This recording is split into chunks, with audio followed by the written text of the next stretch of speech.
Welcome to Two Balls and a Mic, episode 107. We are here on Valentine's Day. Happy Valentine's Day to you, Chiva.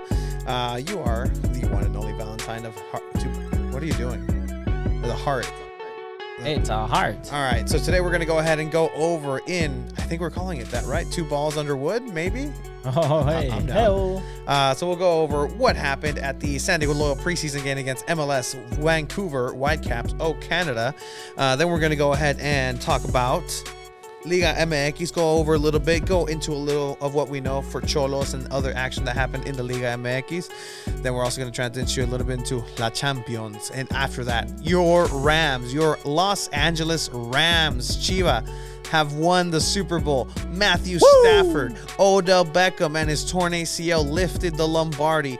That's the closest Arsenal will get to holding any type of silverware. Stan Kroenke winning it. But we're also going to go ahead and tell you how you can go ahead and get yourself a pair of San Diego Loyal tickets versus Xolos Quintles at Tijuana. But without further ado, we want to go ahead and give the warm, fantastic two balls welcome to the Underwood part of this section. And how are you doing, Alan? Great. Just dancing to the song. It's feeling good. Not only is Alan here, but he is the birthday boy. Birthday. Hold on. We have the action. Ooh, look at that. Absolutely. 21, man. Yeah. 21. You don't turn Never looked so 21. good. 21 has never looked so good. Gonna hit the clubs at 21. Woo. Yeah, I got my booty shorts ready to go. You know what I mean? Do you remember what you did for your 21st birthday? Me? Yes. But then again, I was in Olympia, Greece, so it was pretty memorable. Although Olympia is not very memorable. It's kind of the only thing that's there is the old Olympic site. By old, I mean like the really old. Yeah, like where the guy died after running the actual marathon, what it's named after, and just like plopped himself. Yeah, right? Yeah, they had like an internet cafe and people took like 3-hour lunch breaks, which I appreciated. I was like, I'm here for the 3-hour lunch break. That's actually something that the U.S. can get a little bit used to. But all right, so let's talk about it, gentlemen. We were all there at Torero Stadium, back once again in person. It was a kind of nice day. It was dusk when this game happened. It was 7 p.m. It was nice and warm, but not cold, but not too hot. Perfect weather. It was really nice. No mosquitoes in sight. I mean, a picture-perfect day here in San Diego to play some soccer on a Saturday afternoon. The field looked nice. Yes. It looked really nice. For now. It won't last. It's not going to last. Yeah. It definitely is not going to last. But no, so we, again, fortunate enough, you on behalf of the USL show, Alan, and us, per Two Balls and a Mic. Two Balls y Leal. Two Balls y Leal are welcomed into the media circles for San Diego Loyal. So thank you again, San Diego Loyal, for allowing us to do that. We're ever grateful for that. But yeah, I mean, Before we start with the game, I really don't know where to start. Let's talk about lineups. Let's talk about lineups. Yeah, why not? Right. Lineups. Because again, and by the way, here. thank you everyone that watched that video of the game. I stayed up until 2 a.m. putting that together. Not to make you guys feel guilty. Love that all three of us made an appearance and talked about the lineup. I think we should do that more often. I think really that should be the hope move, right, Yeah. Alan? Yeah, I think that's. I mean, with Weston photo or video bombing, I guess. But it was good to see people in person. We were eagerly waiting the lineup, and there it is. They finally dropped the lineup. That probably pretty close to your starting 11. Jack Blake was there, but wearing a jean jacket, which, and some pretty fresh kicks apparently. Yeah. So if you were there, we were there a little earlier than usual than most people that are there. But you could see some of the players just ambulate about in the ambulatory part of the stadium over there. I saw Austin Guerrero, who was in his street jeans, streetwear, and him and his family were out there supporting the boys and this team, obviously. So then that kind of gave it away before I saw the lineup. Okay, I guess he's not playing, right? He would have been warming up just like Jack Blake we saw out there. Starting in the back, right? Coque Vegas giving his first, doing his first appearance, wearing the 25 in goal. Elijah Martin, Kyle Adams, another debut for San Diego Loyal in the preseason. Grant Stoneman and Jack Metcalf. So solid back five, right? Yeah. Even just like before the game started, I was like, this is going to be a pretty solid, pretty successful back line. I think this is kind of one of the iterations that we shouted out last week, as far as like, this might be a pretty standard setup. Kyle Adams left-footed. So now compliment over with Grant Stoneman. The other center back, the Kiwi, what's his name? Is it Boxwell? Boxel. He didn't dress up either. From someone that knows a little bit about his game is Nick Duffy, and he did tell me the other day that he actually thinks that defender is a little better than Josh Yaro. I mean, I'll take the Kiwis' word for it. I mean, until I see otherwise in the field. Sure, well, until I see it. I'll wait until I see it. But other than that, I mean, Elijah Martin was pretty solid. I mean, this back line doesn't get any better than this, honestly. 100%. Then you go ahead and continue with the lineup. We have Nick Moon, also making his performance for debut for San Diego Loyal. Carlangas, the great Charlie Adams, Capitan. Yep. Colin Martin over at 17. Tumi Moshobani, who we'll talk a little bit. You saw him making such appearances as left side and right side during this game. Number 10, Alejandro Guido, somebody who got heckled by Allen for not wearing his patented shorts post-game. And then Kyle Vassell, as we have now confirmed as Kyle Vassell. Any thoughts on the rest of the teams, the rest of the lineup going into it? Alan, Chiba? Yeah, I was just excited to see a couple of these guys. I know Nick Moon might be a guy that we see on the pitch for kind of offensive purposes. If you want to, either you're behind or you're going to try to go up early and throw the kitchen sink at a team, you're going to see Nick Moon. Obviously, the number 9 wearing number 9. You'd love to see him. I mean, look at those shorts on Guido, though. Like, that's what I was like. He was walking off with like the shorts untucked, and I was like, "Oh man, you gotta show off those thighs." No, I thought Kyle up top was always going to be a question mark. He looks good if you're building a number 9 on FIFA from scratch. You're like, he has that look. It was just to see, can he actually perform like a number 9 should?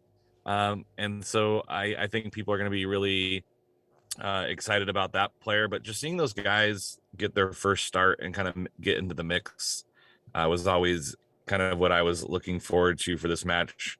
And as Lana Donovan says, it's the process, not the results, especially at a game like this. But I mean, the results, I think people were pretty happy anyway. I know it's, a 1-0 loss, but against the MLS club, and especially the way they played, which we'll get into. But yeah, those two guys I think are really fun guys to watch. Yeah, so no stream, no possibility for replay for this game altogether. It's one of those events that it's pay-per-view live. If you miss it, you miss it. We have some others like clips, a little bit of footage of the actual in-game highlights. But to start the game, San Diego Loyal looked like they were performing well, doing what they were supposed to be doing what they're known for, what they ended with. Their, I guess, style at this point is just possession, passing the ball around, cool, calm, collected, not letting, obviously, not necessarily superior competition, but, you're going to face a tough opponent. As we heard Landon say in postgame, the Vancouver Whitecaps are further along in preseason than Loyal, this being San Diego Loyal's second real, preseason game. But I mean, the game began and San Diego Loyal started doing what they are known and have been doing well. Yeah, they kept playing their style, keeping possession, but taking advantage of those counterattacks that they like to do with Guido and Tumi with their speed. Nick Moon is also very pacey, so that helps out a lot. I think it's going to be a big upgrade from Ibarra on that as a right wing position. Ibarra he was good. He was pretty pacey, but I mean, to be honest, he wouldn't last the 90 minutes anymore. I feel like Nick Moon does have a little more acceleration, which in the counterattack style that Loyal would like to do as well, it helps out a lot. Kyle Vasil looked very, very agile. I didn't even know he was a lefty. Like, he looked very comfortable with the left with his left foot, and he did score a goal, which was called offsides. I didn't get a good angle on it. I feel like you got the best angle out of that. We did what we could. Just before that, we did see Tumi Moshobani do a good cut off the side because, again, Nick Moon and him were kind of offsetting. He was over on the left side of the box, and he did a good, curler and went just a little bit over the goal. But that's good seeing Toomey take those shots from afar. If that's his next evolution of San Diego Loyal is like, first season he got there, but he didn't shoot, held onto the ball. Last season he fixed that. This season he is able to build on that and start taking shots from outside the box. And I think that's going to be very beneficial, especially with somebody like Kyle Vasil over up top, which, here we do have like a mini look at what that looked like. Didn't you think you said it didn't look offsides? I thought it was offsides. But here is the play that you were talking about.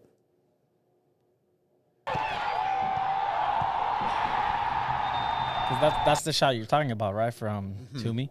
I don't know. I just feel like by the time not that he one. shot, The Toomey shot was the one that went over the box, and that was just like in the early 13th minute. By the time the shot was pulled off, I feel like he was still in line with the defender. I don't know. I didn't have a good view of it. You were the one on 103, which is a way better. It's actually really nice. I've never sat there for a Loyal game, and it was pretty sweet, honestly. Alan, was it offsides? I was kind of standing behind you up on the top of the hill. So that was a really tough one for me to see too. Like, at the time of the shot, like, you can make an argument that he's in line with the defender. Maybe it's impossible to tell from this angle, but that's where you want your guys to be. If you look at where the guys are in the box, like, they're attacking, right? You got the shot, like the shot comes in, you have Toomey there, you have Kyle there, like, you have the guys right in position where you want them to be, because it's kind of 2-on-1. Like, if you look at that, like, the goalkeeper saves it to the middle, then Toomey's bouncing on it, right? Because look at that. If doesn't matter where he saves it, there's the Loyal player there to put it in, and that's what you want to see. Like, maybe Kyle can pull back a little bit, but like, look at that. That is just two guys being in the right spot at the right time. And that one might have been offside, but there's going to be goals like that this season, for sure. Yeah, it's so tight. I think if he lets that go to Toomey, then Toomey puts that in onside, and we got a goal. But I mean, Toomey looked great. He had a couple good looks, a couple good dribbles, especially in the first half. Like, Toomey cuts it in right in the first minute. Like, both halves within the first minute, San Diego is knocking on the door. I liked how aggressive they played, especially in the final third. There was some patience throughout the match, but there was some opportunities to really take it to them, and they drove at the Vancouver back line. That's what you want to see. You want to see that kind of vertical approach of, slow build-up play, but when it's time to go, you pounce and attack, and they have the guys to do it. Like I said, Toomey was great. I thought Alejandro Guido played pretty well. He had a couple good looks in there. There was Kyle was like being like bear hugged by Vancouver defensive players, and still was able to break free and get the ball. I think he's still in preseason form. I think his touch will improve, and he'll find some control. There was one off of his chest that was pretty impressive. That maybe didn't go exactly where he wanted it to, but he was. I mean, you talk about that Miguel Berry where he shrugs off the Phoenix defender and then goes and scores. Like, those are the kind of looks you're going to get from Kyle, I think, this year. Strong dude. What did you think of Kyle and up there up top? I was very impressed. I mean, I think he lived up to the hype, even though he didn't score. But you see the mentality he has on the field is far beyond, I feel like, a lot of players in the USL level. I do think he's going to be a headache for a lot of defenders in this league. He is definitely I think he has the potential to score more than 15, maybe 20 goals this season, which is a lot. It is a lot. Yeah, that's 15. That is but definitely asking for a lot. I think he has that potential, and his creativity is gonna play along great with Guido. I feel like if they manage to get a good chemistry going, then Loyal is looking good for the season. Again, it's the first preseason match. We're getting ahead of ourselves, but so far I really liked what I saw from Kyle Vassell. Other players that I did like was Charlie Adams looked pretty good, controlling the center midfield. He looked pretty good. Charlie Adams looks Yeah, good. Charlie huh? Adams. I've always been a strong believer in Charlie Adams. Okay. You know who did have a pretty slow start was Colin Martin. He wasn't very involved in the game early on. I think it was maybe around the 30th minute where he started seeing the ball more and fighting for more balls. Yeah. But I was a little disappointed with his performance. Again, preseason, it's fine. But other than that, I think the midfield was moving the ball pretty good. Saw Glenn that said that the boys up top need a little bit more chemistry. Positioning was great over here by Jason.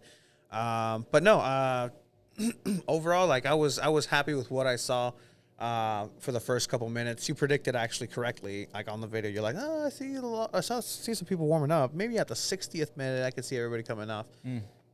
Right at the 60th minute, everybody. I feel like it's something they both agreed on. 60 minute. Yeah. We're just gonna sub everyone out. Yeah. I mean, typical of preseason and whatnot. Were there any trial lists that you guys said that maybe we can't say names? Don't get me in trouble, Chia, because But any trial list that you saw that you're like, wow, this guy looks pretty good. I'll put it to you this way: I was thinking about it, and I know how to say this, and then I'll let Alan share his thoughts on. Well, not even just trial list, but maybe like the second half team, right? Like Okay. what we thought. But trial list. I don't want to name names, but I'll just say that there is a trialist that is a former two balls at a mic guest. That's all I'll say. That's all we'll say. Because that's all we're allowed. Be part of this. I don't want to get in trouble. Allowed to say. So I mean, you can have. Ricardo no was a two balls in the mic guest. Alan at some point was a two balls in the mic guest. He was there. Jimmy Conrad is former two balls in the mic guest. Yeah, because Jimmy Conrad was on the field. I'm blacking out. You know who looked pretty good? Number 30. He was playing center mid along with Chavi. He was kind of short, blonde hair, ponytail. Yeah, that kid looked pretty good. I'm not gonna lie. Yeah. He looks pretty pacey. Yeah. Alan has some insight, I feel. Oh, I was just gonna say, like, I thought they handled themselves pretty well. I mean, obviously Vancouver put on a couple of their kids as well. But anytime you have trialists, 1 through 6, it's kind of hard to tell. I think a couple guys in the back were marked as midfielders. I don't know how accurate that is. I thought offensively, the second half team looked a little bit better than the back half of that team. But if the official game rosters are correct that those two guys are midfielders, or playing two midfielders as center backs. But I thought I thought it was a pretty successful night. Again, no one got injured, but you can kind of see the drop off from kind of a guy like Stoney or Kyle Adams. I mean, Stoneman and Adams are playing lights out, block shots for days, throwing their body around. But you got to see Xavi again. CJ Fodry looked really nice. He had a really nice cross in about the 80th minute. Nope, 65th minute. And then the new Evan Conway, the new guy, younger striker up top, almost put San Diego ahead. It was kind of a deflected shot that hit some woodwork. But I thought some of those guys who, are fighting for getting into the first team from the academy last year, and Conway trying to make his way into the first team as well, were really successful. And it didn't feel like that much of a drop off from a couple of those guys versus who started in the first 60 minutes. Oh, do we got that clip? Ooh. Come on, Alan. Scooby-Doo. Of course we have that clip. Yeah, go ahead. On a good day, that hits the crossbar and bounces in. Oh, 100%. Let's be real. A little bit more humidity in the air, like Right. It definitely goes in. You know who else looked really good? Who? Koke looked really good. Okay, Vegas. I mean, he's very good with his feet. I feel like the communication, even though there's a language barrier, wasn't affecting at all. Mm-hmm. I don't want to say this like this, but I think Austin has some really, really tough competition this season. I think he would agree, right? Yeah. He had really tough competition last year. Competition is so tough, he was a second option, right? So if we're being honest, like that's what it was. He took his opportunity. From what we've heard, Austin was playing well enough to earn the first spot anyways, regardless of any type of injury. We've heard that from, I think Nate was the one who said that. But I think Coke is a big upgrade from Trey Muse. So actually, like a big upgrade from Trey Muse. So we had met Alan. Not Alan.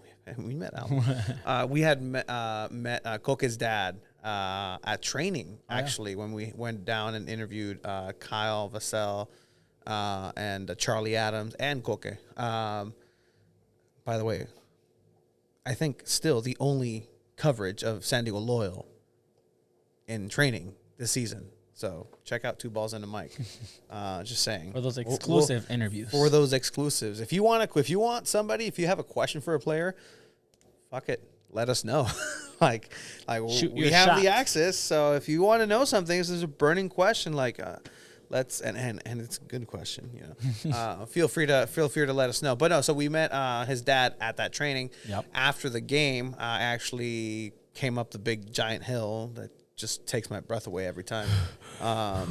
See, and his dad, Coque's dad, was sitting on in the stairs just waiting, and we said hi and whatnot. Are you guys best friends already? Yeah. Actually, Tony's best friends with everyone. Coque's dad, Coque and his dad actually have a goalkeeping academy in Spain. That not only focus on the technical aspect, but something huge that he was talking about is that they teach mental wellness as a goalkeeper, the mental fortitude, the mental aspect.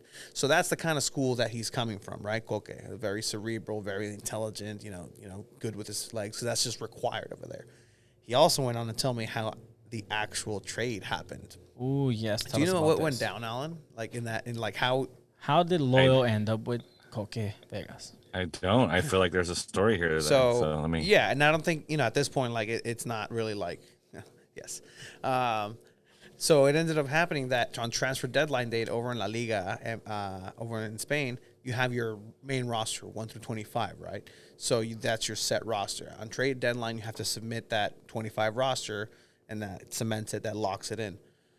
Pretty much, trade deadline date, the last of January at 10.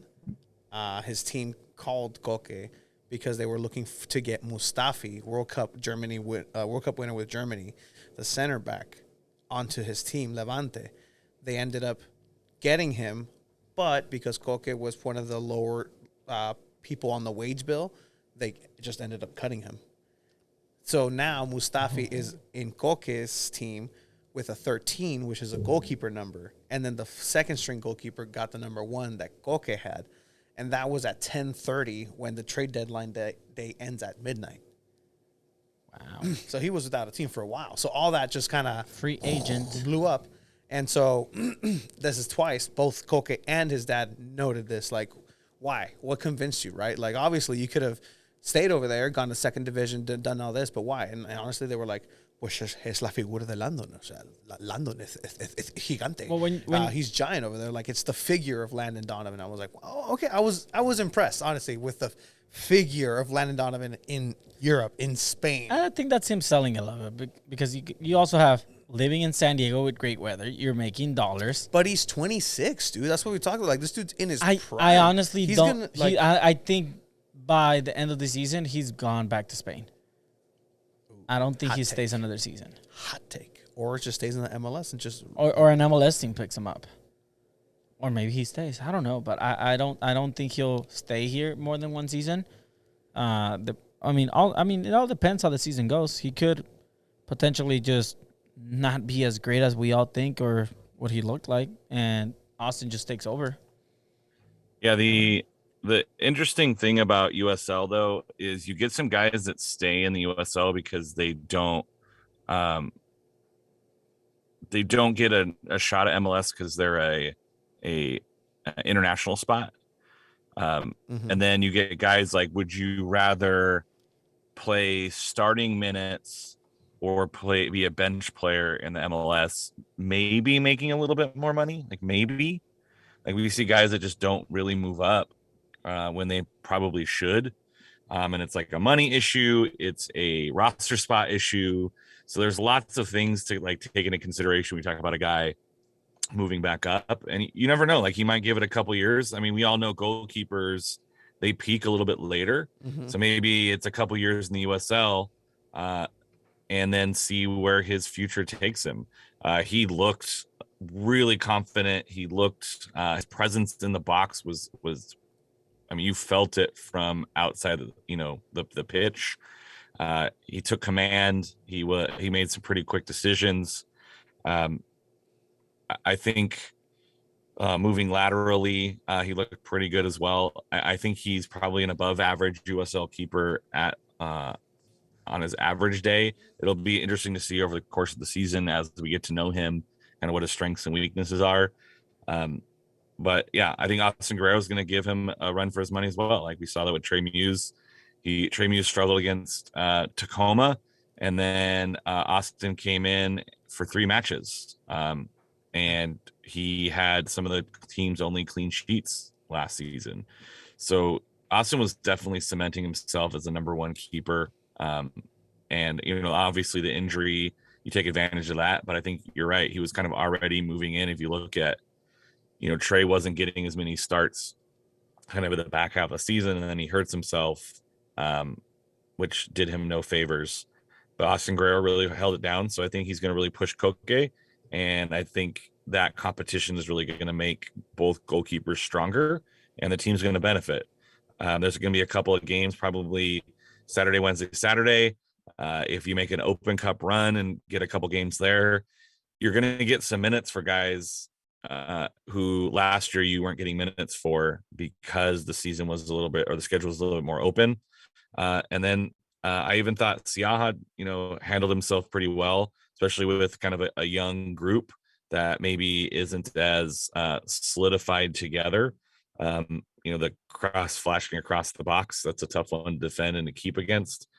But I thought Koke did look really good. We'll just have to see over the course of the next couple of games if it's, something he can keep up and kind of get a chance to watch him, because 60 minutes does not a soccer player make. So it'll be interesting to see what he looks like against Xolos, and then against that first match against LA.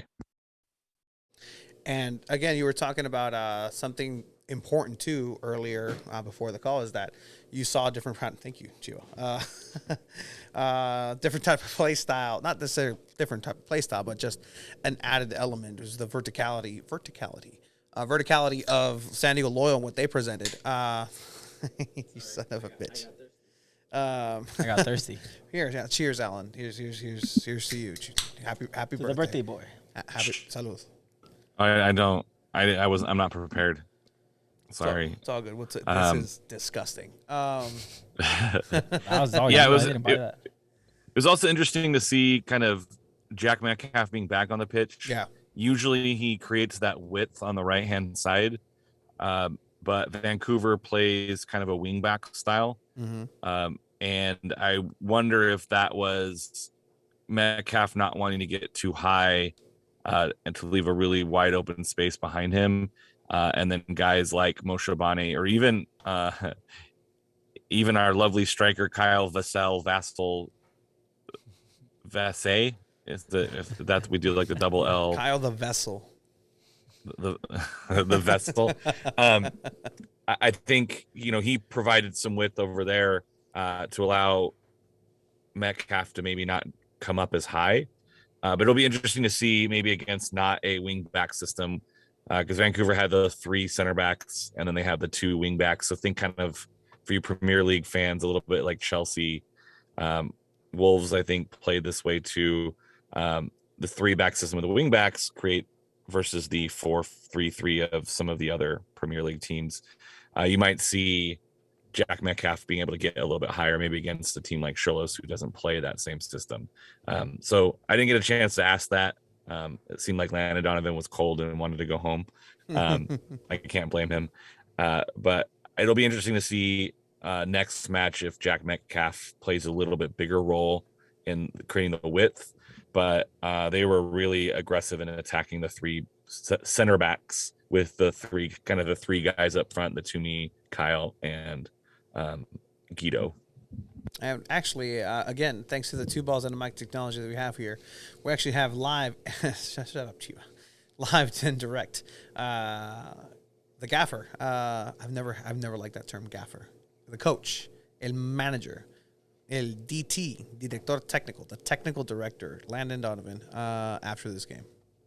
What did you think about the beginning team essentially coming out the 60th minute? Were you happy with the performance? Obviously, still preseason, but were you content with what you saw out there? Yeah, very happy. That's a very good MLS team. We just played an MLS playoff team that has guys who earn $3, $4, $5 million a year. So that was very good effort, good performance from our guys. I thought the atmosphere was great as always here. It was a very beneficial preseason game for us. That's a very good mic because I can actually hear him. I had to turn the microphone up to 400% audio because it's Landon Donovan speaking, and no, and then I matched it with the audio from the official the official Twitter, the San Diego Loyal. I don't know if like he just gets a sudden burst of energy or like it's a better quality microphone. It's actually the same microphone we have, but like listen to this. The effort was great. I thought the things we have tried to work on in the first 2 weeks. Maybe their mic goes 600%. And I was really happy with that. So for the guys. But yeah, so then he went on and talked about, how happy he was with the overall performance. Alan, you asked him. Well, it's in the video. It's the back line. Yeah, I think my quote was like 30-something block shots. I was telling Tony, accurate, it's great because now we can throw your questions in there. We can throw all of our questions in because we're the only ones there asking questions. I think you have it. Our group. How big was it to see kind of the defensive unit coming together? I think Stillman had like 32 block shots or something crazy like that. Like guys were throwing themselves in for just a preseason match. What was it like to see Stoney out there throwing together? Well, there's good competition here, and so guys know that every opportunity they have, they need to prove that they deserve to be on the field. So I'm really happy with how the back line played as a unit, how everybody gelled pretty quickly considering there were some new faces on the field. So Kyle Adams was very good, Koke was good, Stoney was good, and I thought it was a really good performance from the group. There was one play by Stoneman that it was a Barri that was a sliding save to block a shot from inside the box in the second half to keep it a 0-0. That was a world class stop. I can picture Alan with this notebook just keeping tallies of all his blocks. And how do you do that? I mean, inside baseball, boom, what's boom, in your boom. notebook? For those of you that are listening, Alan Underwood, fantastic USL mind, carries his leather-bound notebook, and he just takes his notes on there. A la, dare I say, Caruth. Actually, this was inspired by another 2 balls and a mic guest, Cesar Hernandez. Shout out Cesar. I just put, keep the lineup. I make note of maybe some tactical things, who drifts where, because in the USL they say, hey, this is what the TV station or whoever says this is what they're playing, and then they line up and it's nowhere close. So I try to keep tabs, and then like any major event, a good shot, so it can get kind of like the flow of the match if I'm reading it back, who's doing well at one moment or not, and then just some kind of general notes for the end of the game for like questions, like things I kind of noticed that I want to know more, or highlights, or just kind of general overarching themes. I'll take notes on that too. I have my lovely notebook. Handy dandy notebook. Very, very and then impressive. you have some historical knowledge, although the very first one in here is ASD San Diego versus Riverside Coras. Oh wow. So nice. It goes back a little ways. You need a quite notebook. a few years. I do have a notebook. Actually, What's in that notebook? it's actually right here. Oh. And you might recognize some of this artwork, especially this old logo that you fucking destroyed, Alan. Let me see. Yeah. Oh my God. In here, my little notebook. Oh, look, I found a press pass. That's a What? Yeah, it's a San Diego Loyal It Press just Pass. says Tony Sanchez. It just says Tony Sanchez. I also have, look at this. Our first official roster. Why is it stained? I don't know. Our first official roster, game roster, alineaciones from San Diego Loyal versus Costa del Este FC. Oh, wow. Look at that. What's that starting lineup? The starting lineup? You guys ready for the starting lineup? Yeah. Yep. Number 24, goalkeeper, Jake Fenlinson. Number 5, Grant Stoneman. Number 20, Joe Greenspan. Joe says no. Number 3, Elijah Martin. Number 4, Jack Metcalf. Number 6, Charlie Adams. Oh, back to back to back. All right. Number 14. Who's number 14, gentlemen? Oh, that was Is that at 20? Number 14 was Yair Jaen. Boys, come on Oh, now. yeah, The yeah. legend, Yep, San Diego yep. Loyal legend. I'll keep my notebook closed so you know I'm not cheating. Tumi Moshabani, the 15. Number 40. 40? 40, anyone? Eric Avila? Oh, no. Oh, shoot. He ended up going back to Vegas. Raul Mendiola. Raul Raul Mendiola, our Mendiola. first ever 2 balls on a mic interview with a Boom. player from Loyal. Number 9. Oh, boy. You're not going to get number 9. Irvin Para? Nope. No. Nobody's going to get Costa Este. Nobody's going to get this. What letter Probably does it start cheat and with? look it up. Here, I think that's going to be how people win the tickets. Oh. That's how people win the tickets for the Xolos match. Are you looking? Number Do you 9. have it? Do you have it? I'm What not sure letter I does took it start notes with? on that I'll match. What letter does it start with? Q. Oh, yep. Yep. I got it. Yep. But I'm not going to say it because if you wanna throw that as a trivia question, I don't So wanna give it away. we'll say it, right? Because people are. If you watch the show, like here you go. Is it Lawal? Lawal? Absolutely. So I fought Lawal and Lawal won. yes. So number 9 at this time was, how do you say his first name? Cutis? I think so. Q. What? Number 9. QUD. Lawal. Who the heck well, was that? I don't know. Friends of probably what was his name? The boy that Yeah, Lawal. he was here. He scored the first goal against Reno, that Reno 1868 preseason 4-2 win. Oh wow. All right. So yeah, there you go. If you want to win the 2 balls and a mic tickets to hang out with the locals and 109 this weekend, Saturday, Xolos versus No Xolos gear. No. Well, no, we're gonna give them to a San Diego Loyal fan. So if you want to go to this game, Torero Stadium this Saturday, February 19th at 7 p.m., who was number 9 in the Costa del Este game? Just said it.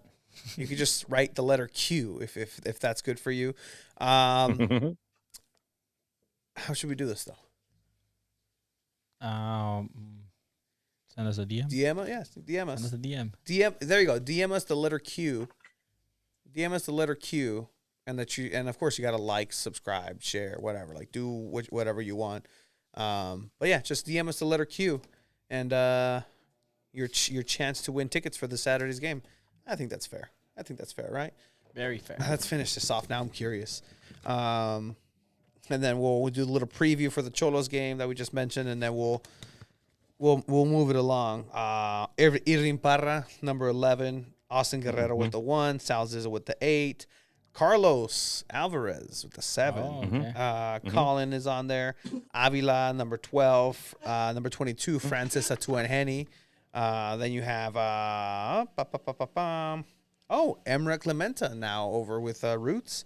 Edwin Lara with the 18, and Jerome Ngom Gamon.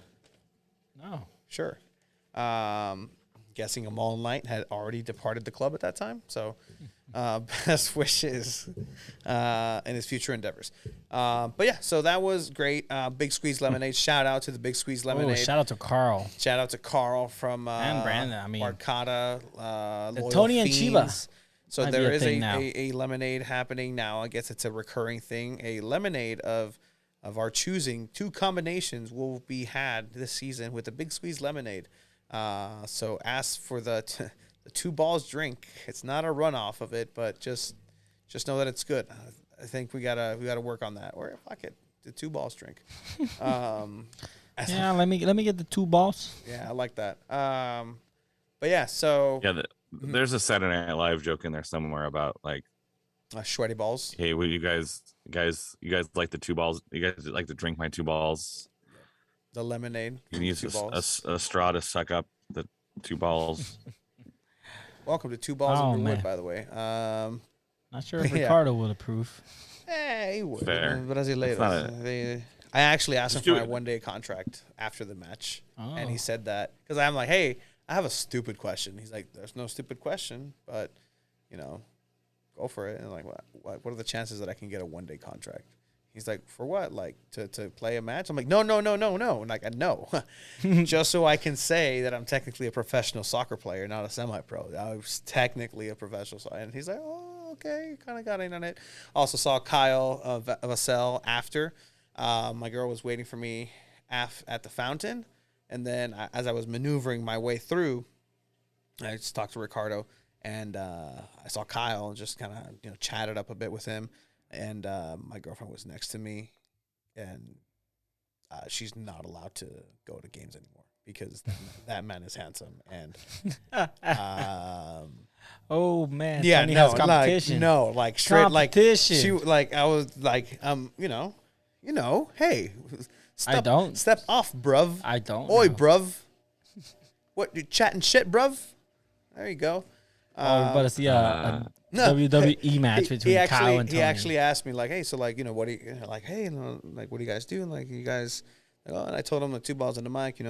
Chiva and I, want to go to the World Cup in 2026. He's, oh, that's great. Blah blah blah. I'm like, yeah, here you go. Gave him a sticker. And he's like, oh, that's pretty cool. It's awesome. And like looks at us like, can I keep this? I'm like, bro, yeah, what the fuck? Yeah, keep it. Like, yeah, go for it. So pretty good. I told him like, look, like his play and what I saw out there, like he should be able to be very successful here in this league, just the way he plays. Obviously, he got fouled a lot, but something the player like that isn't used to. Horrible. Yeah, it's the USL. We're used to it. Yeah, fuck. Very used to it. He's gonna bully people. Oh, for sure, man. So wrapping it up here, Xolos this Saturday. What are your thoughts, Alan? Going in, you going to the match? Are you? Is that you gonna be drumming? Are you gonna go 1-on-1 with the Massacre? Like, what's the plan?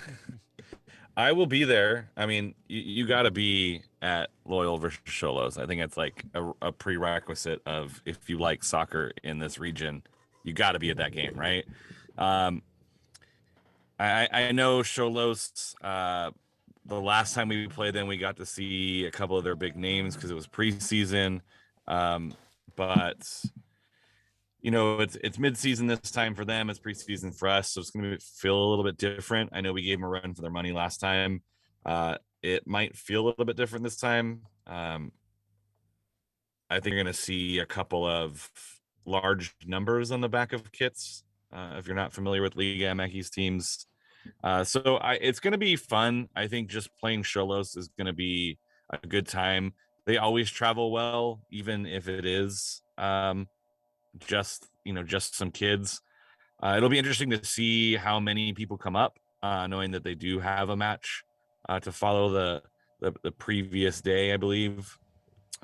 So yeah, it's always fun. I think this is a tradition that we look forward to every season when we're going to play Xolos. And I think it just speaks to kind of the cross-border nature of where we live, that there's this team that's not that far away that we get to follow in the LigaMX and then see them in person in our stadium every year.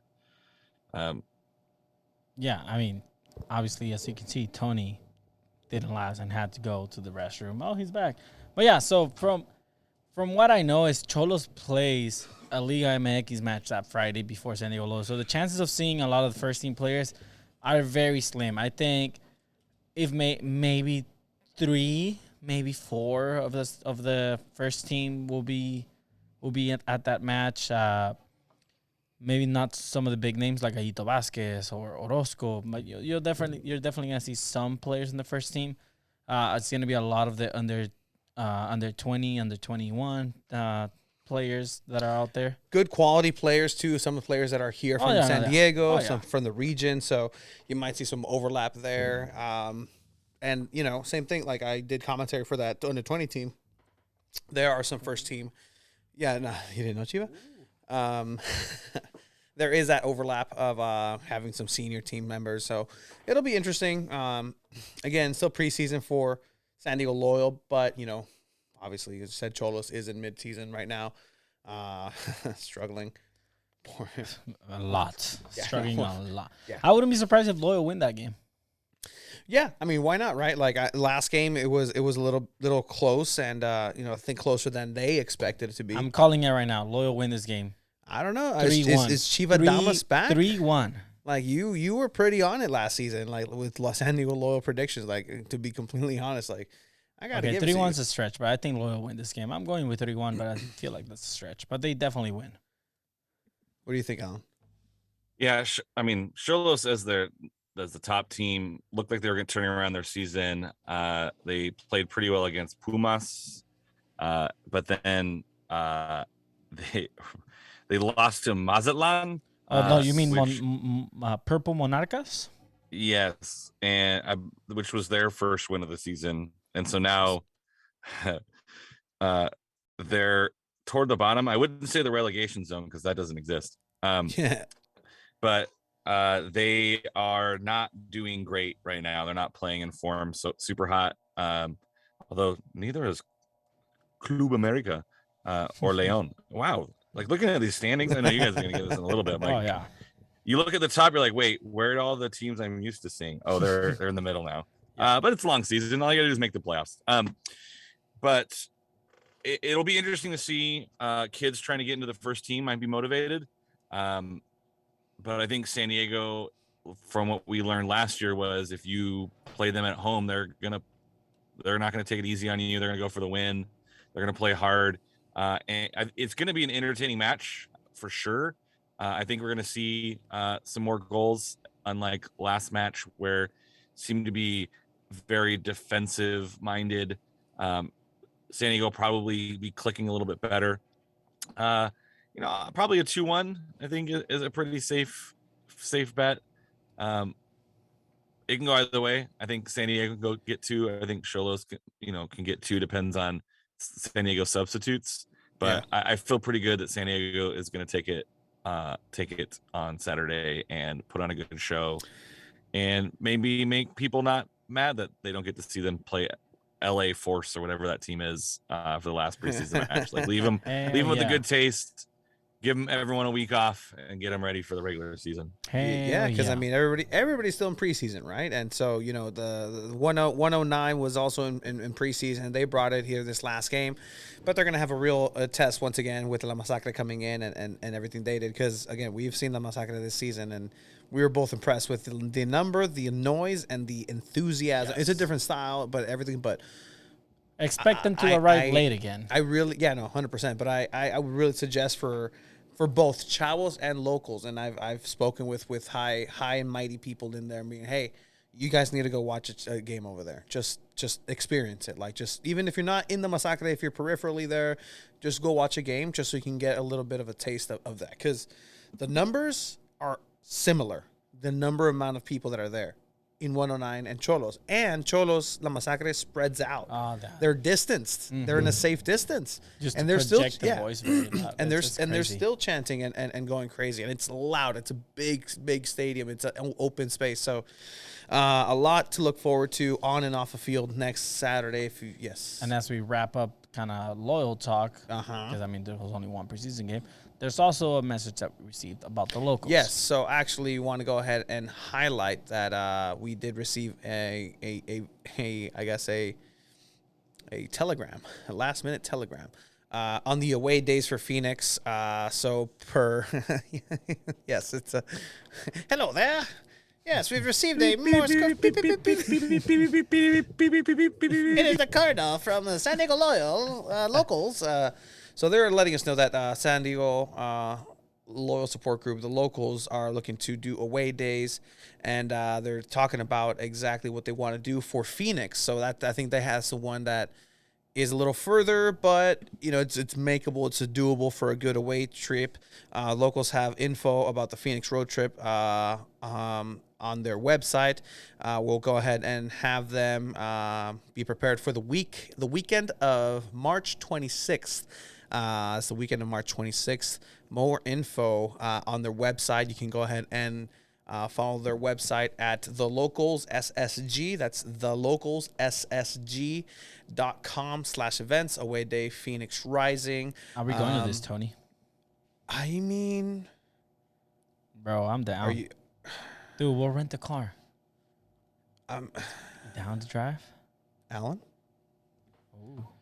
I will get back to. I'll get back to you. I might be busy. I might be in LA that weekend. Okay, That's fine. I might be sick. Hey, we can't joke. Can't joke about that. My bad. I have a union activity. It's basically teacher congress for a teachers union in downtown Los Angeles. Parent-teacher conferences are about that serious time. that is. Parent-teacher conferences. Actually, I don't know. yeah, they really are. They really are, though. Dang. I'm pretty disappointed because it's like smack dab in the middle of my 2-week spring break, and so I was like, oh, this is perfect. Yeah. Perfect. I can go out to Phoenix. I don't have to worry about. I can leave on Friday whenever I want. I can come back Sunday whenever I want. It's just beautiful. And then I forgot I have a prior engagement on Friday, Saturday, and Sunday in downtown LA. So I will be watching it on probably a computer screen. But I encourage everyone to go. Away days are fun. Orange County was a blast to see San Diego fans out. So I know Phoenix people are excited. I'm looking forward to seeing that stadium eventually. But I'm also waiting for the invite to go see Xolos in Tijuana. So Do you have a passport? Whichever local San Diego. It's funny San because Diego we don't. I don't have a passport. Whichever local I barely San got my birth Diego- certificate. Whichever local San Diego podcast wants to invite me first, then Hey, Oh, okay. whoa! I don't think they're getting all the shout outs. I don't. Unfortunately, I don't see two balls and a mic on the big screen TV. I actually asked some people at Loyal how much it would cost. right? Would you guys be down for a one-off or just like say, hey, for this one game, let's We're gonna do like a have our name fundraiser. on the have screen? the two balls and a mic. Like we'll pay. Like, I'm how down. much could it be, right, for one game? $100. I see maybe? people. Right. I see people put a happy birthday so and so last season. Like, all right. Right. By the way, down. shout out to Jerry who almost hit the crossbar. Yeah. Almost. Almost. Had they had one of us, So close. we would have. I would have hit made it. I would have hit the Um, crossbar. I mean, it could be two balls and a Mike's birthday every weekend. So, I mean, Yeah, no, You're exactly. right. we can about figure that out. We can figure that out. See, Jason's going. Fill out the interest form. We'll fill up the cars. I like that. So again, check out. I'll rent a car, bro. Check out away days here at the I don't have a locals car. website. But yeah, so Alan, Happy birthday, Yeah. man. birthday, bro. Thank you. Thank Like, I mean, Thank you. Everybody say happy birthday to the boys. Still got a couple of hours, couple of minutes. But even if you see him later, say happy birthday to the guy. Really, really hard worker. Doesn't get paid for any of this. oh, yeah. I get paid in conversations and good camaraderie. So I love it. And I'll press take that passes. payment. I love it. Absolutely, Alan. But again, thank you, my friend. This has been Two Balls Under Wood. Yeah, That's the feeling good about segment. it? That's the segment, right? Two balls under wood. We feel good about that, right, Alan? I really Two balls do. under wood. I think that works. I think it works. Okay, cool. Well, thank you again, Alan, for joining us. We'll see you on Saturday. Check out everybody Yeah, on yeah. Saturday. Love. Enjoy that. your birthday, man. Feliz cumpleaños, buddy. In any case, that was fun. I want to go to an away game. I do too. Phoenix would be fun. Woo, man. That's where the next Super Bowl is, actually. Phoenix? Yeah. That should be our goal. I thought it was in Dallas. I don't know. I think it's Dallas, I and know, I then think it's- I think it's Dallas, I and think it's then Phoenix. Raiders. I think it's Dallas and then Raiders. Neta? Yeah. Again, we have But anyways, we'll We talk have the football because I'm technology. excited to talk about that. But we got Liga MX. Liga MX. That is exactly right. Except Chivas lost this weekend against Tigres, and not only lost, but we got destroyed. So you were saying that you were going to wear your Chivas jersey after, Yeah, to the loyal game. I get either judged blah, blah, at the blah. loyal games. I get judged by You everything I can't wear. be wearing a San Diego Wave hat, bro. It Like, says SD. It doesn't say Wave. It said SD. It was a pre-merch thing. Like, it matched my outfit. People got upset at me. Whatever. People get upset at me for any little thing. I wear a Man U jersey. I get judged. I wear a Chivas jersey. I don't get do judged. that. I mean, give me a free loyal jersey and I'll wear it. Just kidding. I don't ask for free stuff here. You really, we don't do that nah, here. I don't we ask don't for free ask for stuff. free stuff. I buy my there's- shit. There's integrity. We are respectful. We follow the rules. You don't take pictures with. I already with bought the my home kit athletes. without even knowing. By the I- way, people weren't too happy about that. Yeah, no, people weren't too happy about that actually, and forgot to mention it with Alan, but like, I got the away kit. You got the home And kit. Alan said it before too. Like, I don't know how I feel about paying for a jersey that I haven't seen yet, and a Yeah. lot of people feel that way. I still Shout said out Romel Rico on the I was gonna comments. buy regardless. Yeah. I said I'm buying the Charlie kid or the new kid either way because I had a feeling they were gonna drop new kids. But anyways, Liga MX, where the home of Charlie. the Charlie, what was it? The Charlie Bowl. It's gonna be Ow, Charlie. ow. Okay, so Chivas. I want to get it out of the way because Chivas Yes. were terrible this weekend against Tigres. We lost 3-1. Brr. And the highlight for Chivas in this game was Alexis Vega. Alexis Vega, oh, man. Alexis Vega, who you did He- see in the selección, who bailed them out. Yes. The Selección Mexicana against Jamaica. No, yes, against Yes. Jamaica. Bailed them out. At this point, Alexis Vega is known by anyone that follows CONCACAF just because. Says save my recording. Oh, did you stop recording, man? But anyways, Alexis Vega, this dude is the real freaking deal, man. This kid is Europe bound, and he is for sure. Are you okay? You okay there? Yeah, no. So Oh. you've just said the same thing for 3 last episodes. Alexis Vega is the real freaking deal. No, he is. In that He same is- tone. Yeah, no, he is. Start the segment. He's just, dude. Alexis Vega's gonna leave Chivas next at the end of the season, and I'm sad about it. But hopefully, he goes to PSV, as PSV and Chivas have that new partnership deal. Oh shit! Really? You didn't hear about that? No. So PSV and Chivas have a partnership deal. PSV that Eindhoven over in Yeah, so- Holland. what that includes for Chivas is the players during preseason and stuff. They get to go to Netherlands for training with their coaches, with their staff, and all that. Wow. Which is great for the team. And PSV, what they get out of it is they also get to travel for friendlies in Mexico against Chivas, but they get kind of first dibs at players that would like to go to Europe, say perhaps Alexis Vega. And Chivas, what they get out of it is PSV end up selling that player. Chivas get a percentage of that money. So Absolutely. it's a great partnership deal for Chivas. But other than that, Roberto Alvarado did score pretty easy goal that's started by Alexis Vega. And other than that, the defense looked bad. Tigres was just dominant, and Chivas fall to 8th place from 5th place, which is not bad. But again, Liga MX, you can literally just win 2-3 games. 12 and- teams yeah, out and- of 18 make the playoffs. Yeah, so I think it's 9-12 make repechaje. It bothers me that Mazatlan's logo has the white in the background. Google, come on, Google. Jesus. You know, that's some shit you talk shit about to me about. Yeah, no, 100%. Yeah, no, I like why whatever. Yeah, that's my take on Chivas, man. It was terrible. It was not fun to watch, but I am very hopeful for the season for them to make Liguilla and maybe make quarters or semifinals. So Necaxa, a team that's a lower level team, beating La Máquina Cruz Azul, one of the biggest teams in the tournament. It's the Jimmy Lozano effect, man. That last goal wasn't pretty, but Necaxa ended up pulling the offset against Cruz Azul.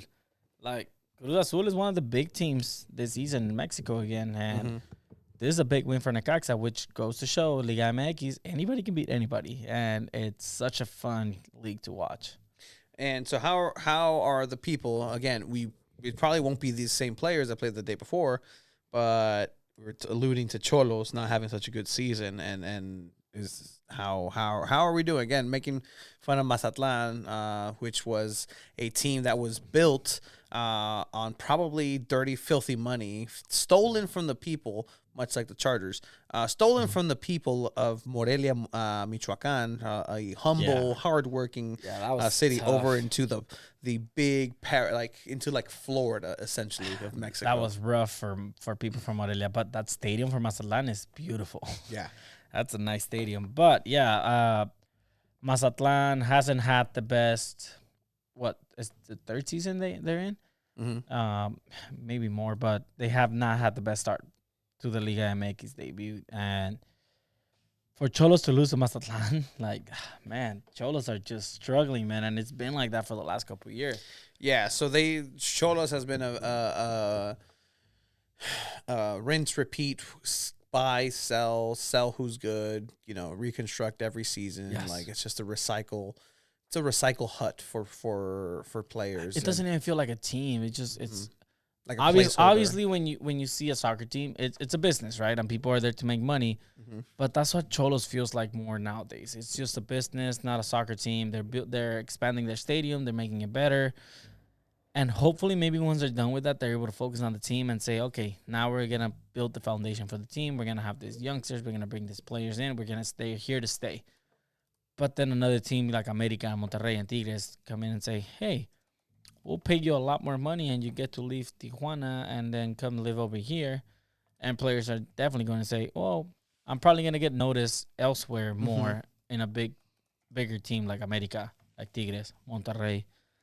So, I mean, it sucks for Xolos, but they had their one good season where they got that championship. And yeah, that was 10 years ago from this point. The name Alejandro Guido still rings true and is familiar over in the stadium, within the fans, the diehard fans. Met a couple over there that was pretty drunk. Did you see in the León game what Luis Montes did? No. So I think they were tied 1-1 or they were down, but they both had a red. A player from Pumas got a red, and Luis Montes came in like in the 83rd minute, and I think it might have been that. Yeah, fair play. Yeah. This dude, he gets elbowed, and like the ref takes you'll see it right now.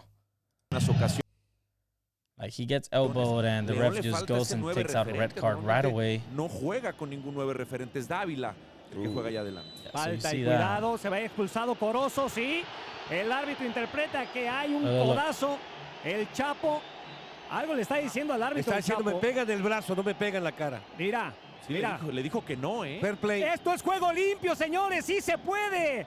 Aunque sea fútbol profesional. Aplausos para el Chapo Montes, señores. So pretty much. What do you think there? Okay, so for the audio listeners, essentially what happened was a divided ball, was an aerial ball off a goal kick, essentially, and Aplausos para el Chapo Montes, Kikín. And there was pretty much a physical play where the hand went up, could have like an elbow, the arm went up and seemed like it hit Luis Montes, the player in gray right here. But eventually what ended up happening was, him said like he hit me, but like not in the face, like not in the elbow, which would have been an automatic red card in any day. But then the player was like, no, he didn't hit me in the face, he hit me here, and instead of a red card, it was a yellow card. Like, that's fair play. That's actually pretty nice. I would never do that. Yeah, no, that's what I was gonna say. Okay, I would never do that. I know you wouldn't. I would never in a million years do that. But you're down 2-1. Yeah, you were down 2-1. Yeah, you would have been up, man, for sure. Now, like, good job, fantastic. Like, teach the kids well and let them lead. But there has been moments in soccer all around the world where fair play plays a role, and love to see it in Mexico. I know you wouldn't do it. I would definitely do it. I'm that type of player. Yeah, no, that actually looks pretty dope. But again, there's also more.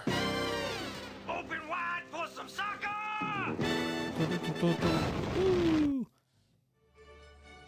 We haven't heard this song in a while, Tony. It's been a while. It's been a while. It's been a while. Champions League is back. It's February. Once February hits, everybody's excited to have Champions League back. And we don't have all the games. We have 2 games tomorrow, 2 games on Wednesday. But tomorrow we have some pretty big games. There are bangers Well, here. one game We're tomorrow. going to go ahead and start with tomorrow. So there's 4 games, as you said, 4 teams, 2 games. We're starting Manana tomorrow at noon Pacific Standard Time. You mind getting me another one, boy? Let's get. What do you want, a seltzer? Sure. So tomorrow at noon, we have a Clash of Titans. You have PSG, Paris Saint-Germain versus Real Madrid, a la Madrid. I actually have a classmate in one of my classes who is from Spain, and we were talking about symbols and whatnot, and I just mentioned, like, oh, it's a la Madrid, and they were like, oh, yeah, like, that's a world-recognized thing, blah, blah, blah, a la Madrid. That one. Oh, Yes, thank you. that one tastes pretty good. I'm not gonna lie. Now I'm switching. Oh boy. But yeah. All right. Let's 3, 2, 1. Cheers Cheers. Salud. to me being able to drink again. Oh, this isn't bad. That's not bad. That's better than whatever the fuck it was earlier. I'm having the one you had, but different flavor. Yeah. No. But anyways, what were you saying about PSG and Madrid? So PSG Madrid is the marquee matchup tomorrow. Big names, big teams, big everything. Right now, win probability is looking more towards PSG, with 26% being a draw, 27% to Real Madrid. I've never seen this. I've never seen them do that. Oh, they don't do that for USO. Who's favorites here? PSG. PSG is at home this match. Yeah, it's the Parc de France. I can see that. I think Madrid is the better team. I think they're in better form. Obviously, PSG has the better talent with Messi, Mbappe. But this is Mbappe against his future team. Yeah. Like he has agreed on terms pretty much with Madrid. Do you pull punches? Do you show them, like, yeah, I'm the right investment? Do you, like... I think you go all out and you try to beat them out, right? Uh-huh. You make them excited for what you're about to get. But I think Real Madrid is playing very, very well, and I think Real Madrid are going to end up winning this game. And Benzema's on top of his game. If you gave me a pick right now, who do I want, Vinicius or Messi? I'm telling you, I want Vinicius in my team. That's a bold claim, but I feel like that is pretty accurate. So, I mean, Messi, his last 10 games has 3 goals and 7 assists, which is not bad. It's not the same. It's not bad, though. It's not 7 bad. assists, 3 goals in 10 games. It's not the same Messi where you assume. He can still turn it on, though. Like, it's still there. I feel like it's still there. Maybe the age is getting to him now. He is pretty, not old, but like he's up there, right? Like, it used to be like a player going from 29 to 30. Everybody was like, "Oh, yep, that's it. It's over. Pack it up." I mean, he's a I remember the last 34? player that like truly was the talk of it. Like, oh wow, like before they turned 30, because after 30 everybody throws him away. Was Van Persie. Okay. Yeah. So like that's one of the last players. I was like, oh, like he's over 30, over the hump. He's not going to be good, and then he goes Man U and does well. No, but yeah, like that was the beginning of like some players being for sure. I definitely got to agree there. What do you got though? PSG or Real Madrid? I could see it being a tie. I could see the tie going into this one, and then Away goals still matter in this one, or did they take that away already? I don't remember. Was it this season or is it next season? Let's check. Champions League. Somebody in the chat, if you guys know. Abolition of away goals rule in UEFA competition. I think this is this season then. Okay. Following the recommendation of the UEFA Club Competition Committee and the UEFA Women's Football Committee, approved the proposal to remove the so-called away goals rule from all UEFA Club competition, men, women, and youth, as of the qualifying phase of the 2021-2022 competitions. The away goal rule, it's gone. Yeah, so it's gone. So the away rule was applied to determine the winner of the two-legged knockout in cases where two teams had scored the same number of goals on aggregate over the 2 matches. In such cases, the team which had scored the higher number of goals away from home was considered the winner of the tie and qualified for the next round of the competition, which I thought was stupid. Yeah, so it's gonna go to extra time now if the tie, which is great. Yeah, Why more not? drama. Like when the golden goal rule left, I hated it. I love golden goal. Like the drama Yeah. Like it's not like football, right? Where overtime rule, like only one team had the possession of the ball, the whole other team. No, it's an open play game. Like you have the chance to take that ball away, you do your plays, and whoever scores first. Like that's how you play on the streets, man. Golden goal, like gol de oro. So I'm actually glad that this Gol away gana. Gol gana, and that's it. I like it. Just wanted to make sure that it wasn't this season. Yeah, no, 100%. Another game we have tomorrow is Man City versus Sporting. Man City has, I forgot who it was, but Man City has a 25% chance of winning the whole Champions League. Interesting. I think next to them was it PSG? It might have been PSG at 20%. But Man City are definitely the favorites to win the Champions League. And they were the favorites last year. They were, but I mean, with how they're dominating the Premier League. What happened last year? Oh man, I don't remember what happened last year. I don't know, boy. I think a shite club won it. Oh, none, boy, none of such. But anyways, Man City, nothing to worry about Sporting, right? Like so it's going to be this game. Yeah, they should dominate this game. It's at Sporting's Estadio José Alvarade over in Portugal. That's going to be the game also starting at noon. Man City should cruise by in this one. Wednesday's games. This is February 16th. This upcoming Wednesday when we'll be at training. We're going to have a good game because now I think Bayern lost 4-1 this weekend. Oh, wow. Yeah. Wow. Yeah, no. And, you don't hear that too often, right? Sometimes it happens. Sometimes Bayern has those games, like here and there. But then they come back and win like 17-1 the next game. RB Salzburg is actually a very, very good team. They are competitive. Not the Champions League, the Austrian Bundesliga. They're the number one on there. It's not the Bundesliga. No, it's not. But either way, Bayern should be able to win this one. Yeah, I think Bayern dominates though. I think they win. Yeah, this is a Red Bull Arena. Bayern are away. I think they put it away. Don't even have to worry about the second leg. Yeah. But this game, Inter Liverpool. Inter is a weird team. They're an iffy team. Yes, they're a team that they can surprise. They can surprise. They have good players. I mean, the quality is still there. Let's see. Let's go look at Inter and their players. Alexis Sanchez, who is very clutch. Lautaro Martinez, who is a very good striker. You have Joaquin Correa, good midfielder. Edin Dzeko, okay, defender from Germany, playing great. Calhanoglu,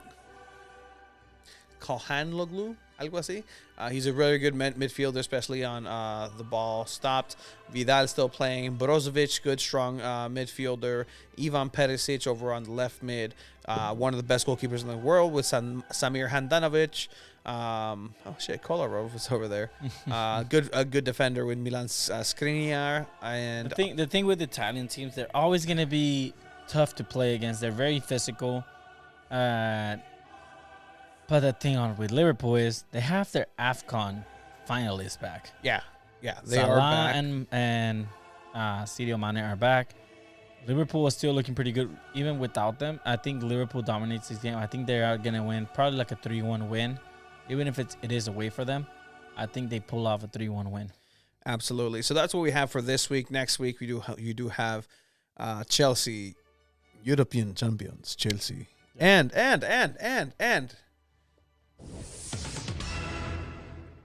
world champion Chelsea, winning the Club Congrats. World Cup Nations. Congrats. For the first time, a European club wins the World Cup of Nations in like a couple years, actually. Not a couple years. A what? A British club. Oh, okay, for like 'cause they never win the Champions League. Yeah. Well, yeah. Hey, fuck off. No, I mean, so that was fun. It was a good game. Game against Palmeiras, where it was a controversial game. It had a lot of calls that were questionable. There was a questionable call that came down from the referees, and the questionable penalty both ways. They're always close games. I'm not it's gonna fantastic. lie.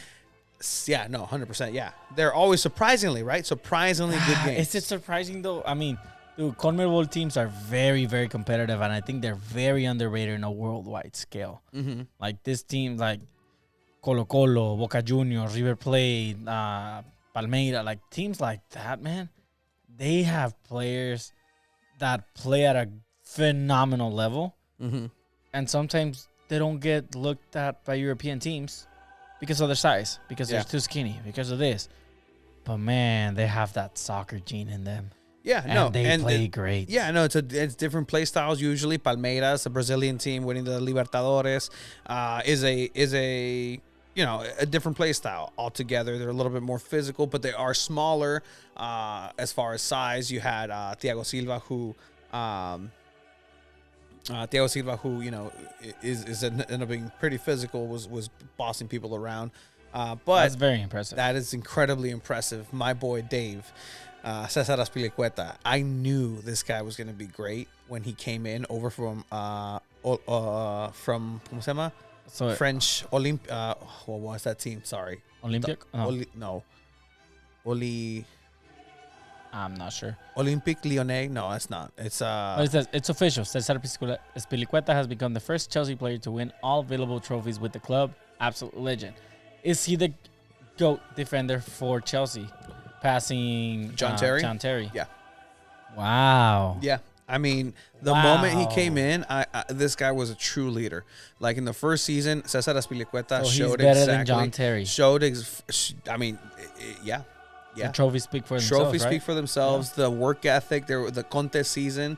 Let us know in the comments what you guys think. Is Cesar Azpilicueta a better defender than what John Terry was? And is he the best defender of all time for Chelsea? He's a better leader. He keeps his head on.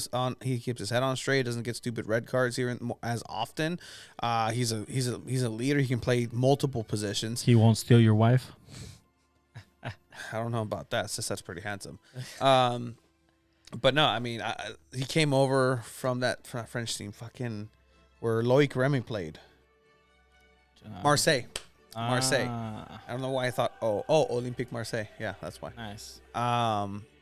And so he came over and in that first Conte season, he played every single second of that season. I mean, I've seen this guy play left back, right back, center back. He's a natural born left back, who then transitioned to a right back position because we needed him. And then now he plays center back, and he's been killing it everywhere. Does he play center back because lack of pace now, or does he get sold? No, I mean we just needed him because there was injuries, because it was Rudiger, Zuma. So Cesar Azpilicueta he has been starting for Spain, right? Moving, a little bit, but still very much overlooked because they'll still start Piqué over him, exactly. So, I mean, he's just a natural born. A leader, man, and just congratulations to him. Actually, the only trophy that he hasn't won, do you know which it is? And he's actually 0-4 for it. Which one? The Community Shield. He's never won the Community Shield. So he hasn't won all of them. Yeah, he hasn't won all of them. Well, so that tweet was wrong. We paid $7 million for him. $7 million for Cesar you guys overpaid. Cesar Azpilicueta. Oh, man. Oh, man. Are we going to get into the Premier League a little bit or no? Yeah, so let's get into it a little bit because your guy sucks ass. Ronaldo sucks. Apparently, Ronaldo hasn't scored in 2022. No. This is Ronaldo's longest drought since 2010. No. What's going on, boy? Well, it's the age? I don't know. Is it the age? Is it the team? Is it him? Is it? I don't know. Apparently, a lot of the players are not happy with geek tactics. Ronaldo. It is a mess, man. I don't know how else to put it for Manchester United. Will they beat Atletico Madrid? I still think they can. Talking about Champions League, right? Champions League, yeah. Okay, but Premier League wise, Man U tied against Southampton this past weekend. Yeah, the Saints, they tied against them. So great effort by the Saints. I've told you this before. We always struggle against Southampton for There's some those reason. teams, right? Like Chelsea always struggles against Everton. I can't wait till Lampard versus Chelsea now. He's probably going to win that game, to be completely honest. But for Manchester United, man, it's not looking good. There's a picture of all the Manchester United players on a set piece offsides. And it said there's memes about it now, and it says Manchester United was attacking in this picture, and they were all offsides. Tony, I don't know if the players want to play for the team, and Ronaldo's bringing that energy where, hey guys, you guys got to play for the team. Look what the fuck Maguire's doing here, man. Yeah, let's take a look at what Maguire's doing. Dude, actually, come on. What? What do they teach you as a defender when you're a child? Don't dive in, guys. What is he doing? Oh, Dives man. in. Oh, boy. That was not good. It's rough, man. It's rough being a Manchester United fan, and it has been for the last Sancho is the one that's playing all right, decently. He's playing phenomenal. Yeah, he's like scoring he's still goals. there. He's playing great. But it's just the team overall, man. The energy is not there. The Gea even said, I think someone put a curse on us because it hasn't been the best. And once a player starts saying something like that, you got to question, okay, how does Manchester United how are they ever going to fix this? And who am I to know the answer, right? But a coach that maybe knows a different style, players. So you're saying it's the coach? I mean, dude, I it's mean, always you the want to coach, listen to your right? coach? It's always, You want to listen to what your coach? It's always the coach, right? Is it always the coach? No, though? I mean, obviously not. Southampton at home, it's not what 70,000 people expect. Yes, but we have to see and realize where we currently are and where we stand. They won 2-3 at Tottenham. They also have expected to beat them easily, and we got a point today. We desperately needed 3 points. But this is the situation we're in. That's why there was a change of managers, and that's why we are here. So if anything would have been as everybody would have expected it to be, then I wouldn't even be here. Fuck does that mean? I have no idea, man. Like, I think he just said some bullshit answer the question. Like, so it's a good point. Are people thinking that Rangnick should be sacked? It's pretty obvious the manager is not the problem at this point. no, I mean, he's an interim. He's not. He has to finish the season off, and then you find someone. At this point, you got to realize, okay, this season is done for. You're fighting for a Champions League spot at this point. You're not going to win the league. You're not going to get second place. You're hoping for a third or fourth place. That's the picture I was telling you about. Like, look at that.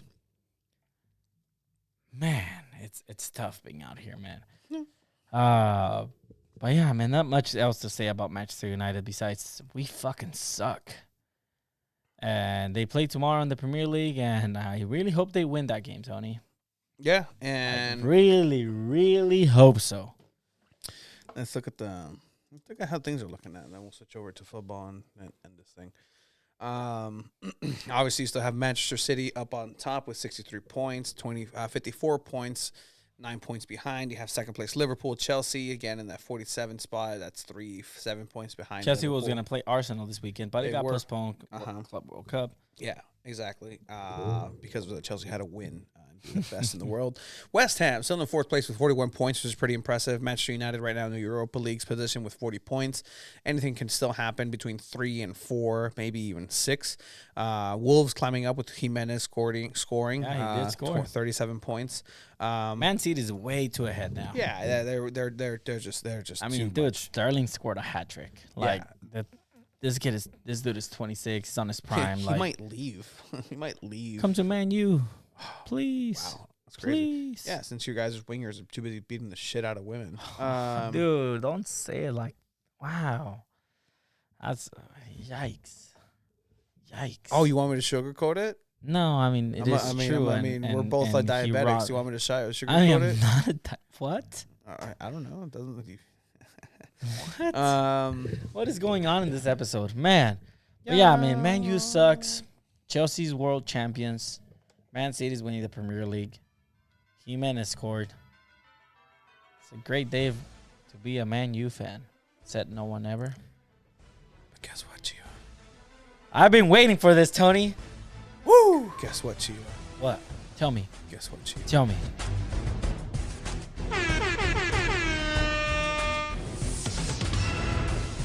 Your Los Angeles Rams are Super Bowl champions of the world. Let's fucking go! Oh, dude. This game was way too close for my liking. Yeah? Like, you don't understand. People talk shit to me all the time. Yeah, as they should. Yeah, As they should. About being a Rams fan. So I became a Rams fan a little after they moved to LA. They started having that winning season after the first season back in LA. And I said, you know what? I'm going to start rooting for this team. I was a Raiders fan for most of my life because my dad was a Raiders fan. I grew up a Raiders fan. I really didn't get into football until after high school, really, for me. And I really didn't I said, I want my own team. I don't want to go for my dad's team. I don't want the Raiders. I want to go for a team that I like. And the Rams were in LA, and the Chargers at the time moved to LA as well. And as growing up in a Raiders household, I couldn't really see myself rooting for the Chargers. You feel me? So I said, okay, I'm going to root for the Rams. They had a pretty good season. They ended up making the Super Bowl. They lost, scored 3 points. Jared Goff, I realized he was a fucking shitty-ass quarterback. Couple years later, the Rams end up getting Matthew Stafford, and this was the season, right? They went all in. They got OBJ. They got Von Miller. This was the year they pretty much threw away their whole future. Yeah. But they had to get the Super Bowl, and people still laughed at me saying the Rams are not going to win the Super Bowl. You got Aaron Rodgers and the Packers. You got Kyler Murray and the Cardinals killing it. And then you got Patrick Mahomes and the Chiefs. None of those teams made the Super Bowl. I've been telling you about Matthew Stafford. If you are a fan of this show, in the first couple of episodes after the draft, not this year but last year, Roger Goodell's first year in his basement, I told you that Matthew Stafford is great at math, and there was a viral clip of him doing, I think the team for the Detroit Lions, just a little off, Stafford.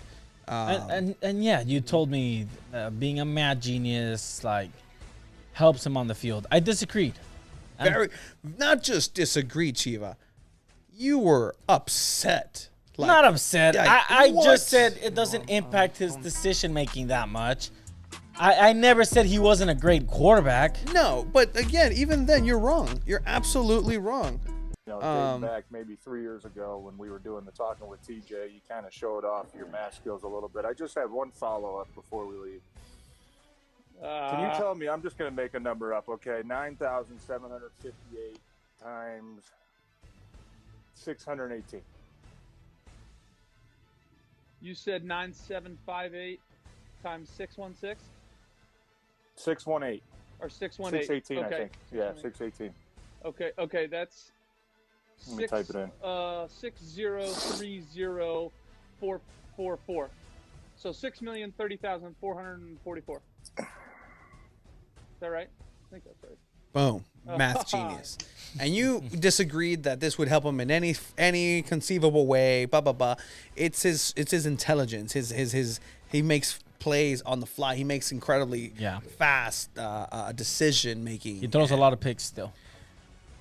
Are you really talking shit about your Super Bowl winning quarterback? No, he throws a lot of picks. No. Jesus he Christ. throws a lot of picks, but he got the job done. Jamar Chase is a fucking different breed, man. This guy's insane, by the way. So shout out to the Bengals, man. They put up a great fight.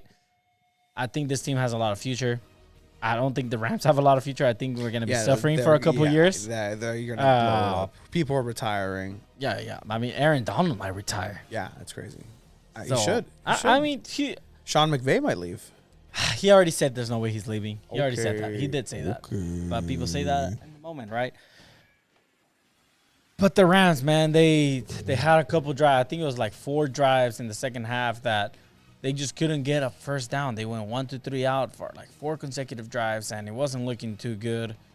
But the defense was keeping them alive, Tony. And you know the saying, defense wins championships. By the way, the Bengals scored a touchdown, an 80-yard touchdown, a 70-yard touchdown or whatever, that shouldn't have counted. Yeah, I mean, they actually didn't have that much offense. Joe Burrow and his whole offensive line were being destroyed the entire game. And that was the narrative of the game, 5 sacks. 7 sacks. And, going in, that was the thing. There was actually a screenshot of Jamar Chase destroying Aaron Ramsey on the last play of the game. Yes. And he was wide open. Had he had more time. But had Joe Burrow had a little bit more time, that help that he needed since last year. There's also a screenshot of Aaron Donald lining up off sides on that play. Oh. Yeah. Yikes. I know. But no, so Matthew Stafford, doing what he does best. Odell Beckham Jr. in the beginning of the game was honestly, just electric. Before OBJ got injured, the Rams were looking unstoppable. Yeah, 100%. It looked like the game was pretty much over. Not the run game though. Their run game I mean, it was complete garbage. Cam Akers and Daryl Henderson with could a not surprise get it comeback done. on the Super Bowl, which was insane. Exactly. And so Cooper Kupp doing what Cooper Kupp does and has been doing all season is getting open, doing the intelligent route running, and being able to get found by Matthew Stafford.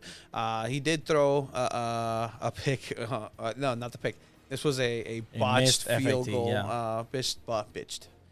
Bitched field goal. A botched extra point, which I'm like, oh my god, this is what it's going to go down to. The first half was cagey. They go in, the Rams do, with the lead 13-10. But talking about that play that got him that touchdown, right? So I thought, yep, this is it. This is how. What a great play call, man. Yeah, no, it was a great play call, but they got down there. Was it this one? Are you talking about the face mask? Oh no, that's in the second half. It is in the second half. So in this first half, they kind of do some trickery because they couldn't get it done in a conventional way. Jamar Chase over here doing one-handed grabs, a little toss over to Joe Mixon. Joe Mixon throws it all up until T. Higgins. T. Higgins doing fantastic work in that game. That led to the 13-10. That eventually led the Bengals into the half. Much, yeah. Coming into the second half, you come in with the right before that. Yeah, Stafford throws a pick in the end zone. He was slinging the ball. He was. He's not afraid to throw the ball, man. He's a gunslinger. I love it. But yeah, so were there anything? I mean, we'll continue the second half. But in the first half, how nervous were you? After OBJ got hurt and I saw how the offense was playing, I was pretty nervous. We still had a 3-point lead. It wasn't too bad, but it wasn't looking too good how the offense was going to look. Cooper Kupp was going to get double teamed the whole time now, and people were going to have to step up. Van Jefferson or that other receiver that ended up like getting a pick because of him. But I wasn't too nervous. I was excited for the halftime show, which was probably one of the greatest halftime shows of all time. How did you feel about that one? You didn't like it. You didn't like it. Okay. Wow. So off the bat, I was in a bad situation because I was at a Super Bowl party where people wouldn't shut the fuck up and weren't watching the game. I can't stand that. I never go to Super Bowl parties. I cannot stand that. My Super Bowl experience was absolutely tarnished and ruined to a great extent because people don't know how to shut the fuck up about Pokemon Go. I could care less about They'll talk during the Pokemon. game and then they'll shut up during the commercials. Not even. They will still talk during the commercials, dude. Like, man. I missed some of the commercials. The Doctor Strange commercial looks fantastic. Oh, the trailer? Dude, want me to tell you what's going to happen? No. Okay. No, don't tell me. Professor X is in it. I know he is.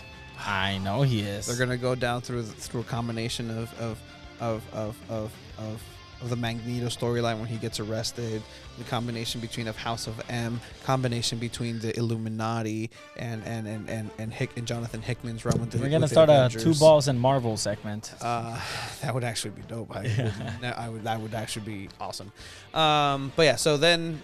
What were some? Okay, so halftime show. It was all right. I liked it. It was pretty dope. I mean, 50 Cent came out. He was pretty chubby. Oh yes, he was. I mean, he's still strong. Like to be able to pull himself up and go upside down. Yeah, no, yeah, that's real strength. Mary J. Blige did not belong there. It was still fine. Eminem got 45 seconds. He took a knee after the NFL told him not to. Hey. That's Eminem. That's Slim Shady. He's Slim Shady. He's the real Shady. All the other Slim Shadys were just imitating. So the real Slim Shady just took a knee. I mean, Dr. Dre was great. Snoop Dogg was amazing. Commercials? Did you like any of the commercials? There was one. Did you like any of these, boy?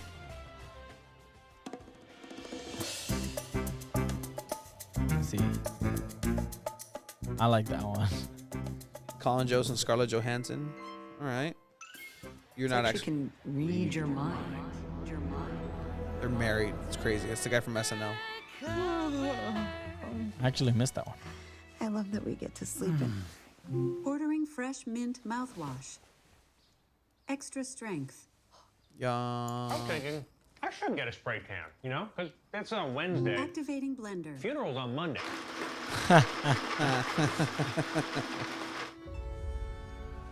What about to go, Papa? Can't you see? That treasure all along. It was you. Love the eye patch. When does the show open? March 8th. Setting reminder to fake your own death on March 8th. Oh, shit. It's probably better Alexa can't read your mind. Bad idea. Watch the game. There'd be a lot of inappropriate stuff yeah, that's a bad idea. Yeah. This one was really good. Schitt's Creek. I like it. I like that one, yeah. I like that one. Comes out with the long hair and stuff. Want to give it a spin? Coffee's enough excitement for me. Come on. That fool used to be in everything. Oh, yes. Very nice. The Dr. Evil one. Our takeover of That one's pretty cool. Watch Austin Powers. Yeah. I've seen the first movie, I think, but there's how many movies is there? 3. I've seen the first one. You haven't seen the one with Beyonce? I don't think so. You have to watch They always kind of creep me out a You little bit. have to watch it. I have to. You have to watch it. Like, you have to watch it. Yes, probably. You have to watch it. The Dr. Evil one was good. We can now use GM's Ultium platform to power our whole operation. Now we can reduce tailpipe emissions. I'm sorry. Am I no longer Dr. Evil? I'm Dr. Good now? I didn't get the meme. Climate change is arguably the #1 threat to the world now. Dr. Evil, you are now the #2 threat to the world. I refuse to be number two. Number 2. We have to help the planet. Oh, please, cheer. For my son. Your son? I shall name him. Baby me. Baby me. No, his name is Kyle. You must help save the world first. It's a great franchise. Take over that world. Take over the world. The Guy Fieri one was pretty dope. Yeah, Screw anything that he's involved with. But I've actually met him. Really? I saw him at a Petco Park game. That he was there for like half an inning and then he left. Oh, wow. At least he was there. Absolutely. So halftime was good. Some commercials were pretty were pretty alright. good. They were Yeah, alright. There wasn't anything that was like, oh my god, like Yeah, this is exactly. great. Like, No puppy monkey baby. No puppy monkey baby. The E-Trade baby came back. The E-Trade one. The That's E-Trade the baby one I came back. like. It was the baby commercials. Yeah, no, with he the came out of E-Trade. retirement. It was pretty good. Yeah, that's the one I liked. Speaking out of coming out of retirement, Eric fucking Weddle won. He got a ring. He got himself a ring. Tore his pec in the middle of the first quarter. Yeah. Stayed the rest of the. What a tough dude. Oh yeah. What toughness. He's re-retiring. And he won and started talking shit about the Chargers. Yes, he did. It was the best. Yes, he did. It was the best. It was the best. He's the best. He's the He said, greatest. "I get the last laugh." It was beautiful. But yeah. So by the way, yeah. Cooper Kupp. Is this the best wide receiver season of all time? Yeah. Yeah, I mean, I'd say so. Just because has to be, right? He's number 1, past Larry Fitzgerald for all time this season. Number 3 is Jerry Rice on that one. He had a better postseason performance. He's won Super Bowl MVP. He arguably could have offensive player of the year. Arguably could have been in the MVP running. He got one vote on the MVP run, and he was the only one that got another vote besides Aaron Rodgers and what was the other one? Jonathan Taylor. Yeah. But then this is the play. Man, Ramsey was shook, man. Ramsey was shook here, man. He was like, wait, nobody called that? Yeah. Like, did nobody see what just happened? Like, look, he got destroyed by Jamar Chase. Yeah, though. he got destroyed by Jamar Like, Chase, but he in this got play, owned. in this particular play, it was crazy. So this is the beginning of the second half, right? And then Moment is right there, pulls the mass. Like, face when mask. you're going that fast, any little pull is going to just make a big If impact. only there was some kind of technology to stop that. Some sort of replay, some sort of, I don't know, some sort of rule where you can go and back and call pass interference if there is pass interference. But then they're going to be doing it on every freaking play. Oh, but it's like VAR, boy. Get it right, boy. Yeah, right? exactly. But yeah, man, I mean, refs were not calling anything up until towards the end of the game. Where they decided to call everything. And I think the Rams got lucky on that one. Like, they got lucky. It was a very soft call. It should not have gone to that position, to that point. I mean, the hold was there. Yeah, but there's holding on every play if you really want to think about it. Like, no, there is for sure. And you know what I was thinking at some point in the game? By like the 8th minute of the game, I really told my brother, wow, we're really going to lose to the Bengals because our offense is not looking good. They weren't. And I thought to myself, wow, this is freaking karma from that game against the Saints where we did that pass interference hit and it wasn't called. You remember a couple years ago when they went to the Super Bowl? Yeah. I was like, this is karma for that play. Like with that T. Higgins foul, like that wasn't called. Yeah, I was like, wow. Eye for an eye, like they shouldn't have even been in that position. The Bengals didn't play well at all. They got 75 yards off of that touchdown. There shouldn't have been a touchdown out of 150 total passing yards. Like, if it wasn't for that one play. There's a lot of people on social media saying, wow, they're giving the Rams the Super Bowl, blah, blah, blah. I mean, to be fair, that score is there because of a play that they didn't call on the Bengals. So you're talking about Cooper Kupp's full season, 178 catches, 2,425 yards, 22 touchdowns in this full season, 21 games. The unanimous All-Pro, most catches in a single postseason, 33. NFL Offensive Player of the Year, Super Bowl MVP, one of the greatest individual seasons of any football player 22 ever. touches in 21 games, dude. That's more than a touchdown a game. Some Ronaldo shit. But yeah, will he repeat seasons? I don't think so. I don't think so. I don't think so. I think really it's a don't think one-season wonder. Like, he had a great season last season, but this season was just peak. Dude, the story of Cooper Kupp is insane, dude. Like, this dude had no college offers coming out of high school. Yeah.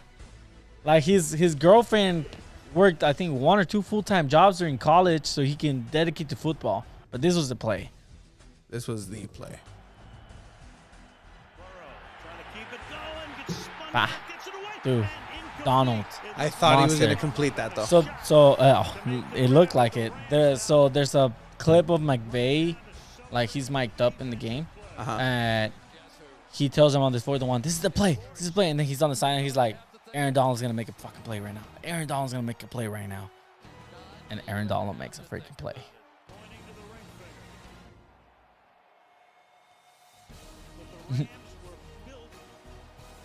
Was it this one? No, I don't think they released it. I saw it on Twitter. On Twitter, yeah, no, 100%. Yeah, Sean McVay now becomes the youngest head coach to win a Super Bowl, and the future is bright with him, man. Future is bright with him. I think the Rams are gonna struggle, but if they manage to keep McVay can make some magic with whatever team he has. Obviously, keeping Matthew Stafford, keeping Cooper Kupp, a lot of players is gonna be a priority. The Rams are going to have a lot of free agents. OBJ is one of them, who, by the way, pretty much tore his ACL, and he had a monster season with the Rams. Like, the season was great.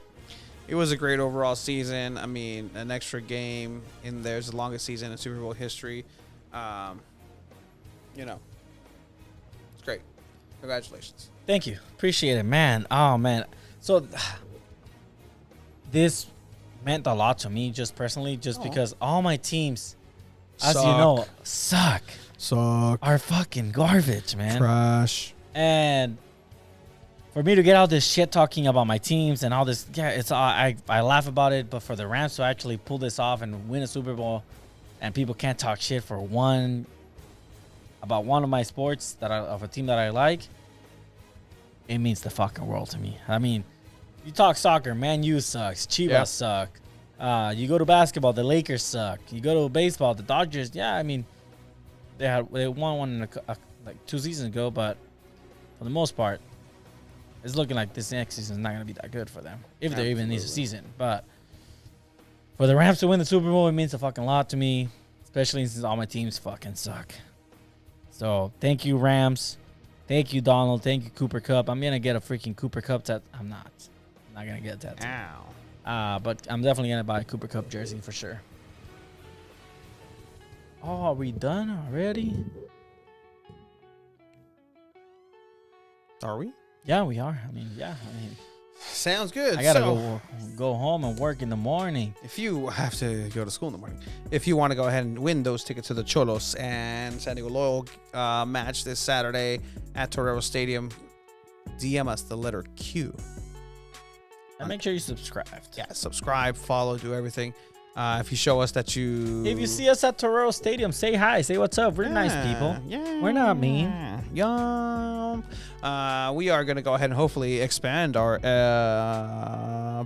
sponsors very soon. Oh, yeah. Very, very soon. Check out The Hangar, who's probably going to go ahead and be one of those sponsors. Check out everything that they do. They are doing a Cleat Drive along with San Diego Loyal. Shout out to everybody at The Hangar. Check them out on Instagram, Hangar FC. Shout out to the Inter, who are also wrapping up their UPSL season. Shout out to them. And want to go ahead and thank everybody who's been supporting us. And yeah, I mean, thank you. Whose house? Rams house. 2 balls in a mic house. Thank you, boys. Thank you, lads. You guys are the best. Appreciate you guys every are single one of you, man. The best. Hope Loyal can ride the 2 balls, start cheering for every team, and quickly win a championship train. Fantastic, Jason. I love that. Thank you, everybody in the comments, for joining us. You guys really, really, really mean the world and are the absolute best. Thank you, guys. Bye. Laters, guys. Whoops, that was awkward.